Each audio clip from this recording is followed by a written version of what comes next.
Hi, Scott Orlin with CINEMA-Magazine. Okay, TV fans, you are in for a treat. A new series is coming your way called Emily in Paris, and I'm here with the Emily herself, Lily Collins. Hello.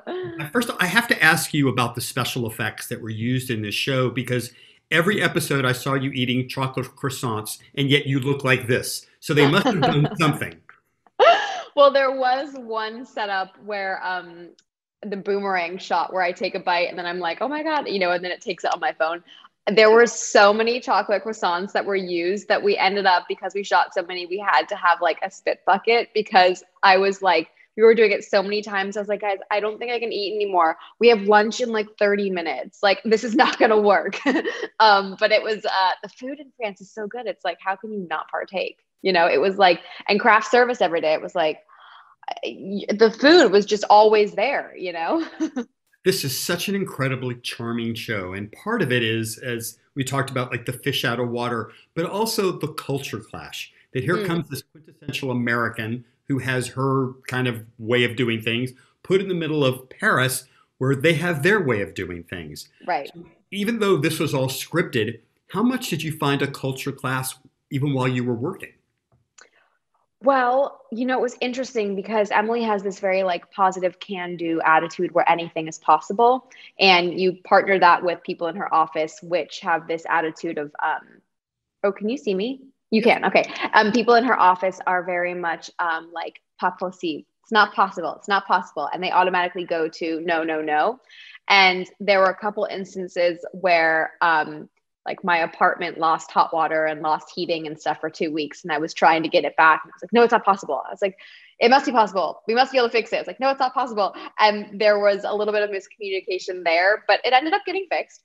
But I just had a couple experiences. Like, I just constantly got the floors wrong at my apartment building, like Emily. And, I thought that I was using a slang word, whereas it would meant something completely different, and those were kind of like little faux pas of mine. But I've also like grown up going to France a lot. Growing up, I was in Switzerland, or I would go to Paris a lot for work. So I have a lot of Parisian friends, and it was really fun to share with them anecdotes from the script as well as my experience there, because they found them to be so genuine and funny. So I was like, okay, we're on to something. If you guys can find it funny and you can relate to it, I think we're getting it. Part of the charm of not only the show, but the essence of Paris is it's such an incredibly romantic city. And it Hmm. sets you up with this predicament of this neighbor who Right. obviously there's this chemistry that's going on. I don't want to give anything away, but Yeah. then obstacles are placed in there. Hmm. So talk a little bit about the chemistry that you and Lucas had and how that kind of all weaves through. Yeah, well, Emily, she goes from Chicago to Paris, and ultimately, I mean, we see in the trailer, she doesn't end up with her boyfriend. He isn't willing to come visit her, so she realizes he's not the person for her. He's not willing to give in the relationship, and so she goes to Paris, not looking for romance, but it's the city of love, right? It's as much of a romance about finding herself and loving herself as it is about having experiences along the way. And she just happens to have a neighbor who's attractive, who's sweet and funny. And like you said, there are some obstacles in her way. But what I love about their relationship is that he truly is like a support system to her. She doesn't know anyone in the city, and he becomes a real friend and a confidant and someone that can make her laugh at the end of the day when she's had a bad day, or can help her translate things when she has no idea what's going on. So he's a saving grace in a lot of ways. And it's a nuisance because there's just so much drama that surrounds it, which makes the show interesting. And a last question for you too. I think what's really kind of topical about the show is all about social media, influencers, and how Mm-hmm. obsessed we become with our phones and everything that's Yeah. going on. How much do you relate to that?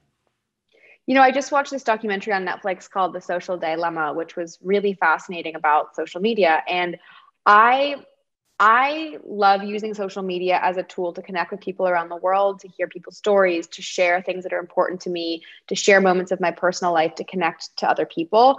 But I understand also that there are ways in which it can start to take over your life. And I always try to maintain that balance. And I think that sometimes it can dictate how you live your life and what kind of content you share. And I think that as an individual and for every individual basis, it's different.